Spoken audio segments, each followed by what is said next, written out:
Oke, assalamualaikum warahmatullahi wabarakatuh. Oke, di sini kami akan mempresentasikan hasil laporan evaluasi akhir semester kecerdasan komputasional, yakni dengan anggota kelompok saya. Yang pertama Rifa Eka Anggoro, saya sendiri dengan NPI 1462 yang kemudian ada Mbak Nur Oktarini dan NPI 1462000116. Yang ketiga ada Mbak Mahardika Dwirani dengan NPI 1462000117. Oke, di sini saya akan menjelaskan implementasi data iris. Sebelum implementasi, saya akan menjelaskan dulu apa itu definisinya dari dataset iris. Ini dataset iris ialah salah satu algoritma sederhana yang sering digunakan untuk klasifikasi 1R. 1R sendiri merupakan singkatan dari one rule, yang artinya menggunakan satu aturan yang berdasarkan fitur atau atribut terbaik. Dataset terdiri dari 4 fitur, yakni ada sepal length, sepal width, petal length, dan petal width. Kemudian terdiri dari 3 kelas, yakni apa aja? Iris setosa, iris verticolor, dan iris vertigina. Nah, ini berikut contoh data asli dari iris. Yang pertama ada artificial neural network. Pengertiannya ialah jaringan syaraf neuron, sebuah teknik atau pendekatan pengolahan informasi yang terinspirasi oleh kerja sistem syaraf biologis. Kemudian cara kerja neural network bisa dianalogikan seperti halnya belajar dengan mencontohkan supervised learning, dikonfigurasi untuk aplikasi tertentu seperti pengolahan pola atau klasifikasi data. Nah, adapun contoh studi kasusnya bisa kalian lihat ini kayak di bawah sini. Nah kayak gini nanti jadinya. Nah, kita beranjak langsung implementasi aja untuk artificial neural networknya biar lebih paham. Nah, kita masuk ke Google. Nah, ini saya inisial untuk plot data iris. Nah, ini saya memakai Jupyter notebook. Nah, ini saya akan menjelaskan yang source code yang kedua, ini in2 ini. Yang pertama, kalian harus import matplotlib pip load s plt. Nah, ini yang dimaksud ialah kayak directory kayak gitu. Nah, kemudian kalian import datasetnya, kemudian ini scalarnya. Kalau belum ada matplotlib dan scalar, kalian bisa install dulu. Nah, ini ketikkan aja iris dataset load, kemudian diinisialisasikan iris titik data kayak gini misalkan, kemudian iris titik target dengan lengthnya kayak gini. Bisa kalian lihat dengan plotnya ada figur, fixed size, dan plot CLF. Nah, untuk plot training pointnya ada ini sculpture, cam, Z1, add color key, plot label, kemudian ada plot xlim. Nah, dan untuk tahap selanjutnya to get a better understanding of interaction of the dimension from the first 3 PCA dimension.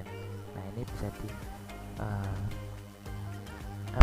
kayak di permisalan plot figurnya kayak gini, di size nya saya pakai 8,6. Kayak gini di x-reduce nya bisa kalian lihat x-reduce nya 0, yang pertama, yang kedua 1, yang ketiga 2. Nah, untuk colornya oke, ini sampai terakhir. Nah, ini untuk first 3 PCA direction nih, ini untuk keterangan aja. Nah, jika load kita run, maka hasilnya untuk hasilnya sepal kayak gini nih. Nah, yang kalian baca juga. Kemudian untuk vektornya kayak gini, nah firstnya kayak gini, ini yang kedua yang oranye, yang ketiga merah. Nah itu kalian nanti bisa coba buktikan. Oke. Kita beralih ke materi yang kedua. Ini tetap pakai data iris juga. Yang kedua apa itu? Self Organizing Maps atau SOM. Artinya suatu jenis ANN yang dilatih dengan metode unsupervised learning. Dan ini mampu menghasilkan sebuah representasi terpisah atas ruang input sampel varian dengan dimensi yang rendah. Istimewanya apa? Dengan metode ini dengan metode ini mampu menghasilkan data yang mudah ditafsirkan dan dipahami.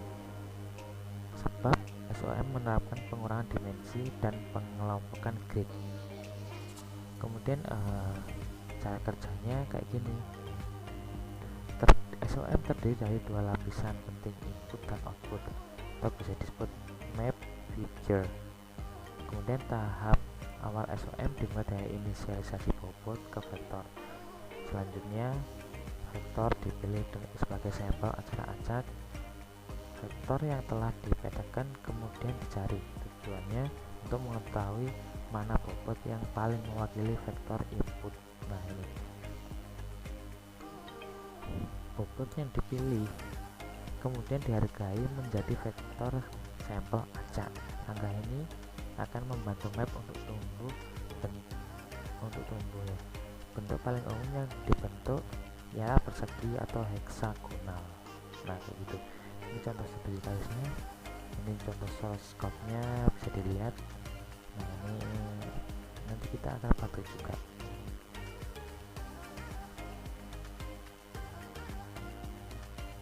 Nah kayak gini hasilnya juga ada ini. Nah heksagonal kayak gini, persegi. Nah ini kayak gini. Oke, kita langsung implementasi. Nah ini program saya pakai Jupyter Notebook juga.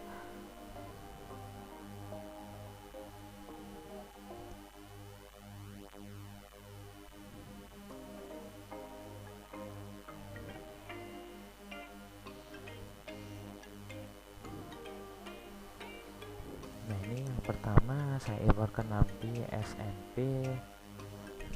Ini kan self organized mapping ya.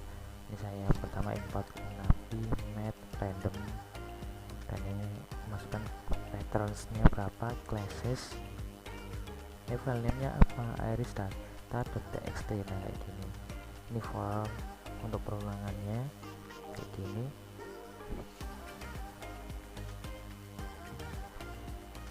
Kemudian printnya nanti kayak gini hasilnya. Nah kita run aja. Nah iris data load, kalau di print kayak gini hasilnya 9 kayak gini. Nah class of above pattern iris versi color. Nah kayak gini versi colornya. Kemudian heuristic formula kalkulasi of mapping unit. Nah untuk source code-nya juga kayak gini, bisa dilihat. Kemudian ada ini map, kita setting matploid-nya, map and random, koordinatnya berapa, untuk perulangannya bisa dilihat. Saya pakai epoch 500 nanti perulangan. Nah, ada shuffle-nya juga, ini dimulai dari epoch 0 while fungsi perulangan. Nah di sini ada cabang nih, ada if, kemudian di break dan else. Nah ada learning rate-nya juga, learning rate-nya 0, radiusnya. Nah rumusnya gini. Nah, kita langsung aja untuk hasil. Nah ini satu lower radiusnya berapa kelihatan, bisa dilihat, nanti bisa dilihat di video saya nanti. Ini juga video ya. untuk show plot of errornya kayak gini, plotnya grade true, scale yellow, number, nah kayak gini, final error. Nah untuk hasilnya, nah bisa dilihat, nah ini kan pertama di atas 10 derajat, turun sampai 500 hasilnya. Final errornya masih ketemu error, belum sampai 0, ini masih panjang nih. Kemudian kita akan membuat ini BMU nya, base matching unitnya kayak gini. Pertama diinputkan patterns, classes, elite, nah pencambangan juga. Kemudian jika pin irrigation setosa rednya, kemudian ada blue virginica, kemudian ada greennya iris versi color ini atas. Nah jika di pin maka hasilnya kayak gini, nah kotak-kotak gitu warnanya. Oke.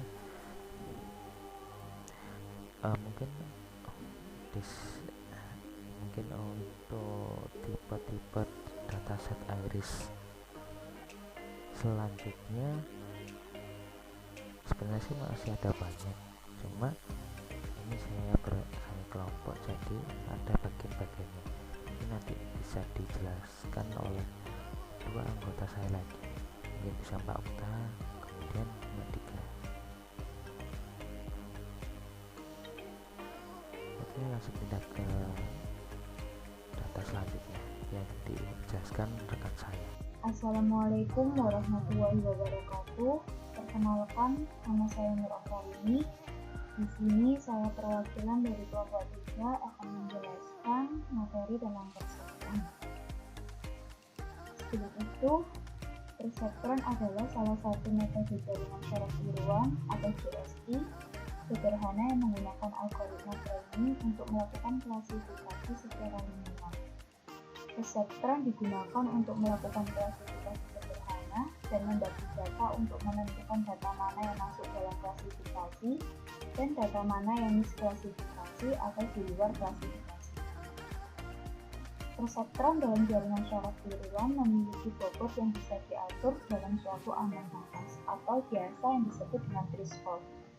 Melalui proses pembelajaran atau learning, algoritma perseptron akan mengatur parameter-parameter batasnya. Di sini saya akan menjelaskan studi kasus perseptron. Pertama, kita import dependensi dengan perintah import nanti SNI, lalu from matplotlib import plot splt, lalu import pandas spg, terus from matplotlib.color import this.color map.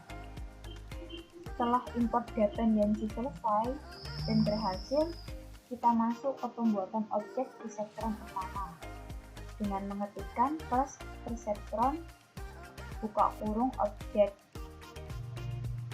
Lalu kita mulai kecepatan belajar dan jumlah iterasinya dengan mengetikkan perintah berikut ini. Setelah perintah memulai kecepatan belajar dan jumlah iterasinya berhasil, kita masukkan definisi metode fit untuk pelatihan modelnya dengan mengetikkan perintah berikut ini. Setelah berhasil, kita lakukan metode input bersih untuk menjumlahkan input matriks yang diberikan dan bobotnya dengan sesuai.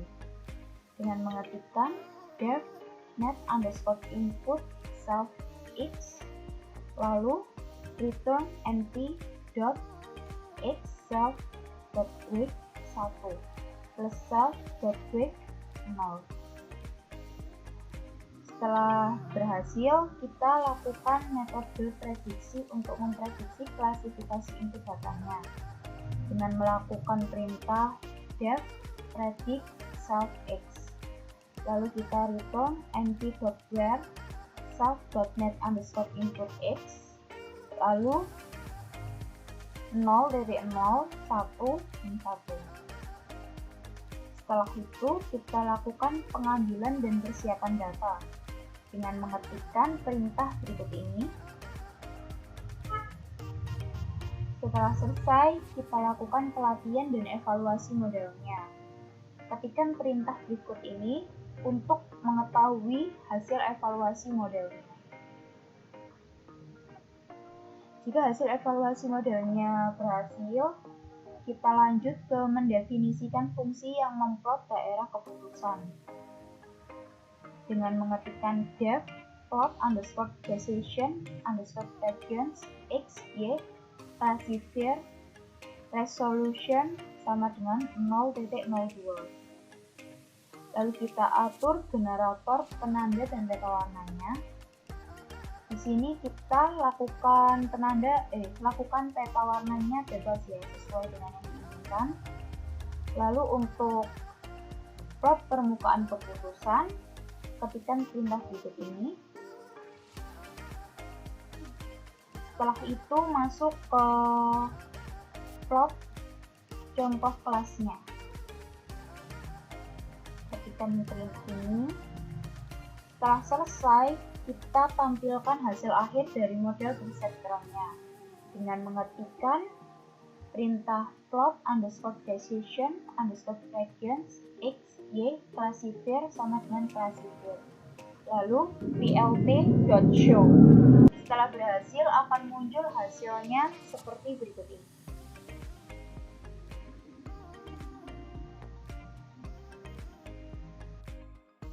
Setelah menjelaskan materi tentang perseptron, sini saya juga akan menjelaskan materi tentang genetik algoritma, yang artinya teknik untuk menemukan solusi optimal dari permasalahan yang mempunyai banyak solusi. Teknik ini akan melakukan pencarian dari beberapa solusi yang diperoleh sampai mendapatkan solusi terbaik sesuai dengan kriteria yang telah ditentukan atau yang disebut sebagai fungsi Fibonacci. Langkah-langkah untuk melakukan teknik genetik algoritma yang pertama, menentukan representasi individu dari populasi. 2. Pembentukan populasi individu secara acak. 3. Evaluasi kecocokan setiap individu dalam populasi berdasarkan fungsi Fibonacci. 4. Memilih individu dengan nilai kecocokan paling tinggi. 5. Kombinasi antar individu terpilih dalam populasi dan mutasi individu dengan tingkat tertentu untuk membentuk populasi baru. Dan yang terakhir, proses 3 diulang sampai mendapatkan solusi terbaik. Berikut merupakan studi kasus dari genetik algoritma. Di sini saya akan menjelaskan sedikit tentang studi kasusnya. Yang pertama, kita aktifkan fitur bahasa baru terlebih dahulu dengan mengetikkan from underscore future underscore import print underscore function. Lalu kita importkan dependensinya dengan mengetikkan import numpy as 6, import pandas as 3, import matplotlib.pplot as plt, import seaborn as sns. Lalu kita ketikkan from sklearn import dataset linear underscore model. Setelah berhasil, kita cari nilai optimalnya dengan mengetikkan tanda seru pip install sklearn stage genetic. Setelah itu kita ketikkan from genetic underscore selection import genetic selection cv. Lalu kita akses isi atau value dari sebuah dictionary dengan iris sama dengan dataset.plot underscore iris. Lalu ketikkan i sama dengan num.random.uniform 0.2, size sama dengan len iris data 30. Setelah itu, ketikkan count bins ignore sama dengan plt.bits, i bins sama dengan 50, dan cp true. Lalu kita ketikkan plt.float bins 6.1 light bins line width to color underscore r, lalu plt.show. Setelah itu akan muncul lampiran seperti berikut ini. Setelah selesai, kita ketikkan x sama dengan 6.hashtag iris.data i, lalu y-nya sama dengan iris.target.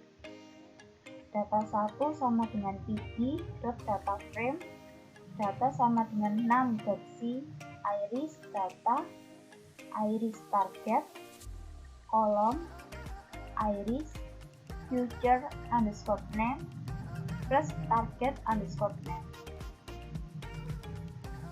Lalu data 1.bit, setelah itu sns.pyplot data 1 GUI sama dengan target underscore name, size sama dengan 3,5. Setelah itu akan muncul tampilan berikut ini.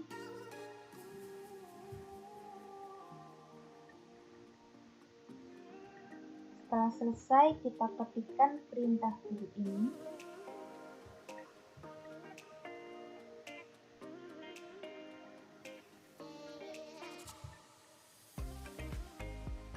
Jika berhasil, akan muncul tampilan seperti ini.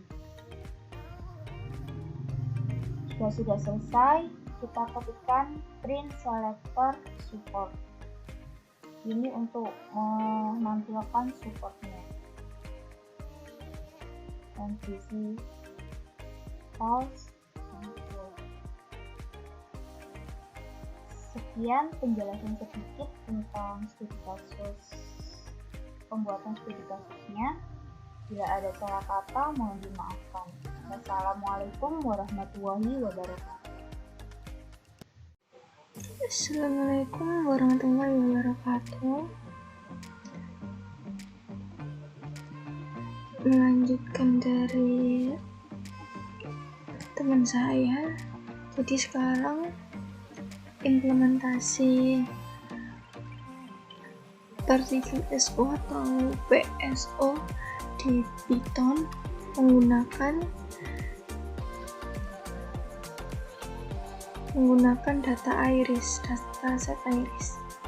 Yang pertama yaitu untuk import NumPy SNP dan import pandas SPD, import library terlebih dahulu. Setelah itu import OS,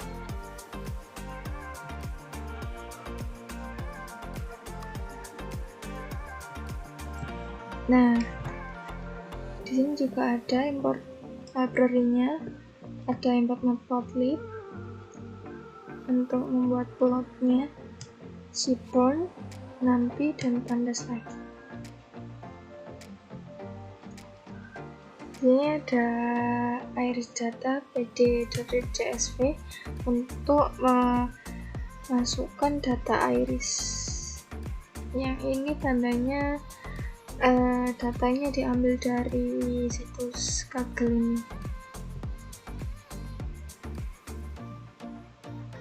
Setelah itu menampilkan head dan kolom dari data iris.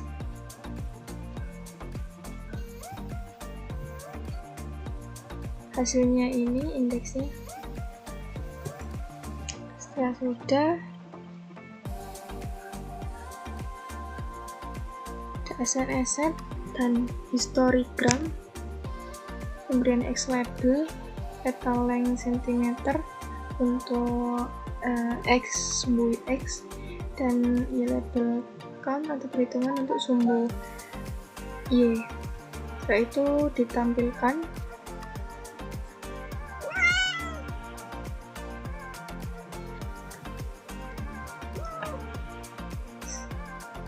selanjutnya ada penginisialisasian data dengan panjang dari 5.1. Bedanya dengan ini adalah yang ini memasukkan data bins-nya.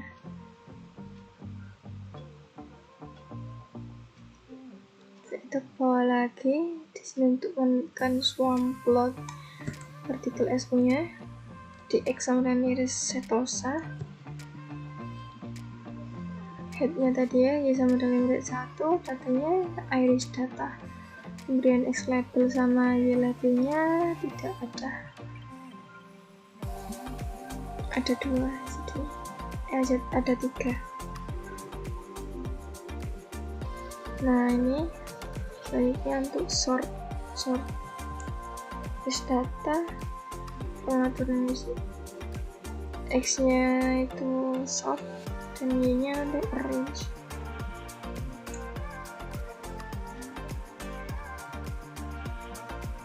Labelnya tidak ada, tapi untuk yang sumbu Y labelnya adalah ECDF dengan margin 0,2 dan ditunjukkan. Ini adalah datanya, data array-nya untuk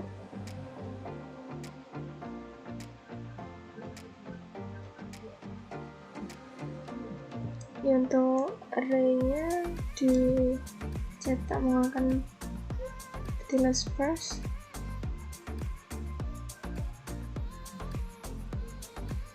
Untuk membuatkan plot datanya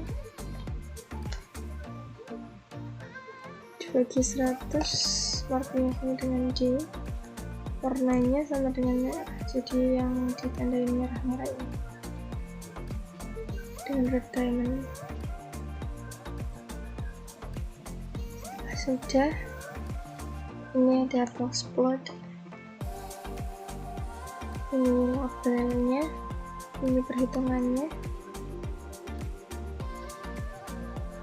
Untuk membuat numbernya jadi random dengan panjang 6, setiap 6 kali jadi random saja. Itu ini untuk mengartikan bahwa randomnya itu sudah sukses, perhitungannya sudah siap. Nah ini adalah untuk hasil, menampilkan hasilnya dengan memakai histogram.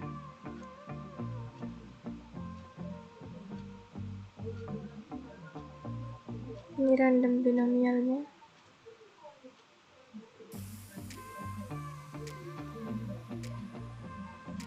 Ini untuk random normal dengan menambahkan bins dan type dari histogram dengan ini plot legend.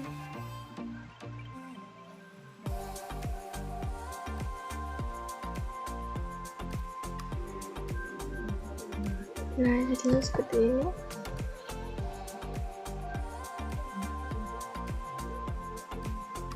Ini STD nya untuk yang warna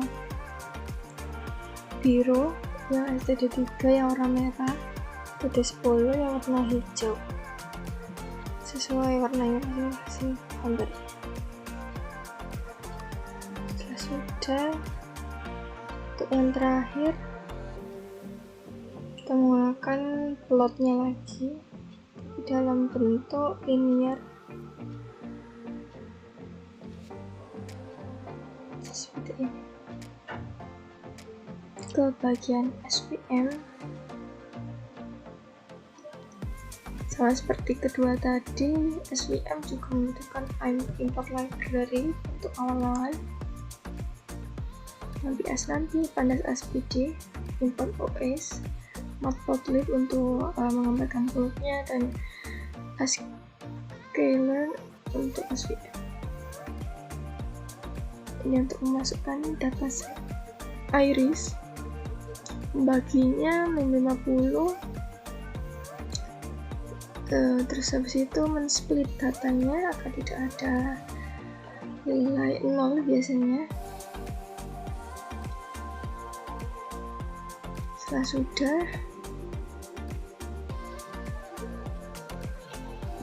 untuk memberikan RGB, warna RGB,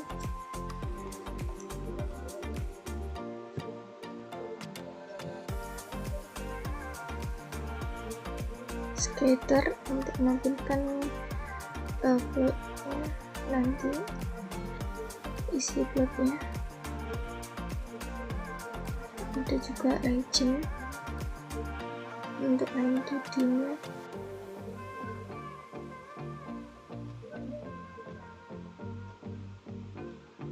Colornya W, tapi nanti isinya warnanya RGB. Max size nya sama semua, ukurannya yaitu 7. Hasilnya seperti ini. Setelah sudah, scatter lagi. Untuk plotnya, magic grid sama fungsi pemilihan, dan untuk membentuk ulang. Hasilnya seperti ini. Yang berada di jalan titik itu menunjukkan konturnya. Setelah sudah, ini yang terakhir yaitu prediksi dari datanya. Classification, jadi precision untuk iris setosa yaitu 1,00, versi color yaitu 0,90, yang satunya tidak ada. Ini recall dan pi-score sama supportnya. Yang ini untuk micro average atau rata-rata mikronya, rata-rata mikro sama rata-rata berat. Sekian presentasi dari kami. Mohon maaf bila ada salah kata. Wassalamualaikum warahmatullahi wabarakatuh. Mungkin cukup presentasi dari kelompok kami. Bila ada salah kata, pengucapan atau pelafalan, kemudian ada program codingnya yang salah atau keliru, mohon maaf sebesar-besarnya. Oke, sekian dari kami. Assalamualaikum warahmatullahi wabarakatuh. Sampai jumpa di next video pembelajaran. See ya.